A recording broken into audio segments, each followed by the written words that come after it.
Oda took another break. Now, relax. I hate it, but I get it. Mercy, please. Bro dropped absolute fire and blew up the moon. Boom! We got rocks, Kaido, white bread. I mean, beard.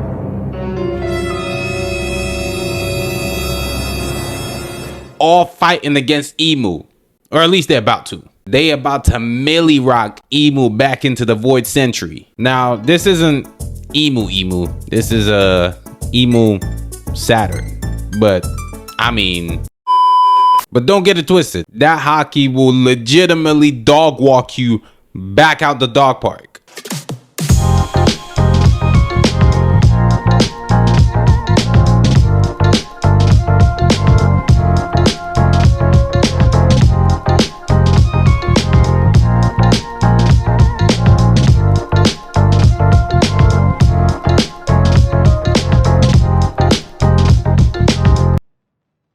This chapter legitimately felt like the Mount Rushmore of hockey users versus the king of everything. Now, in regards to whether, you know, Emu's the king or queen, I mean, we're not going to get into those details, but like, you know, because I hear from the voice in the English dub and it sounds like a dude, but it could be a chick. But, you know, I'm not even going to sit there and flip that. You did that. And yeah, okay, I think I'm done.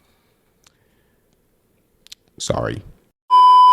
Like, I really need to know what Garp is thinking, especially because you know this is wrong, but I'ma call that a calculated observation. Roger and Garp are armed route and are about to pull up. This ain't roof piece. This is God piece. Hey! Who? Before this arc started or flashback, I honestly thought that God Valley was gonna be like the climactic end where it was gonna be Garp versus Roger versus Rocks, almost like a triple threat match. But no, this ended way better. Hit that like button, hit that subscribe button, and join the notification gang. God Valley feels like the anime version of The Purge. Mad chaos and no control. This, we need to talk about it.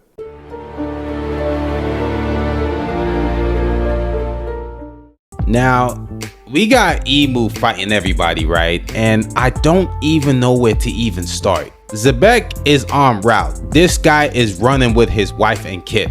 And it's funny because Garling is chasing him, right? And we have Emu's army behind him. Xebec's family, grandpa, grandma, they've basically been turned into demons. And what makes it interesting is that Garling already knows how strong Xebec is, because Xebec got that golden Conqueror's Haki, the type of Conqueror's Haki that basically it's gonna take you a minute to regenerate. Xebec sits there and he tells his wife and kid to get away and that he gonna meet him in Leloucha. And then he proceeds to one-shot Garling. The spoiler said that Garling got defeated. I'm gonna assume Garling got defeated, but I'm also kind of wondering, that attack that Xebec did, was that the attack that split that put that middle point in the island? Because if it was, oh boy, we got a whole problem here. Ivanko almost ended up being the dragon that Kaido was, who, what, when, where, how, whatever. If it wasn't for a couple seconds, because Kuma was smart, bro saw the fruit and he ate that joint. And then what makes it interesting is that it kind of brings the chapter full circle, because during Kuma's backstory, we saw snippets of things that had happened in God Valley, but we didn't get the full narrative. At this point, we going the full narrative, son. Kaido betrays Big Mom, and it's not even like a major betrayal, but she got the fruit to give to Katakuri. And it's interesting because they have like a brother-sister relationship. Like, you know, Big Mom's the oldest sister, Kaido's the little brother, and bro smacked her up and he ate the fruit. He did not care. Bro wanted powers by force. For all we know, dude could have got the Pekka fruit. Now, of course, Emu basically links with Saturn, and it makes me sit there and wonder, because he's doing the exact same thing in Elbaf, Now, can Emu just not leave Mary Joie, or is it just a thing where he just too lazy to pull up? Or maybe it's a thing where Joy Boy basically set a condition where he can't leave Mary Joie, and he's now basically based in the Flower Garden. So if push comes to shove, it kind of seems like Luffy gonna pull up to the Flower Garden. But then again, where would the final battle actually take place in? Because we're assuming the final battle is probably gonna take place in like Raftail. Raftail will probably be like the new gen God Valley incident, possibly, but I don't know. I'm just speculating with that. Either way, Whitebeard, Kaido in his dragon form, because he now out here flossing with diamonds because he finally got his fruit, and Rocks have now decided that they are going to fight Emu. Garp and Roger sense Emu's hockey, and honestly, let's be real, they on route. I don't even know how this is gonna play out. This is about to be the nastiest 5-on-1 I've seen since Roof Piece. God peace, my G. This ain't looking too hot for Emu. But you know what's crazy? We don't even know how strong Emu is. I don't think Xebec's walking away from this. He did say he was gonna meet his wife in Lelouch, but nah, he's not walking away from it. He's done. His ass is done. Yeah, I don't know what to say. Yeah, nah, he's done. Yeah, he's gonna die.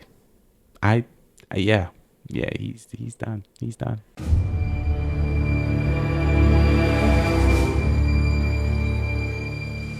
We need to talk about how Xebec's wife is like his Bonnie to his Clyde. Shorty sat there and was like, yo, you wouldn't have been attracted to me if I was helpless. Like, this shorty is ready to ride. Honestly, we just don't get that often in One Piece. Like, you know, usually the ladies are like the helpless ones and then the guy gotta do something, but no, shorty is ready to swing. She's like, nah, like the clan helped me, I'm nice, I ain't going down without a fight. And Xebec's like, I bet, like, you know, don't worry, get you and the boy out of here. If they catch you, I'm taking him out and I'm taking myself out.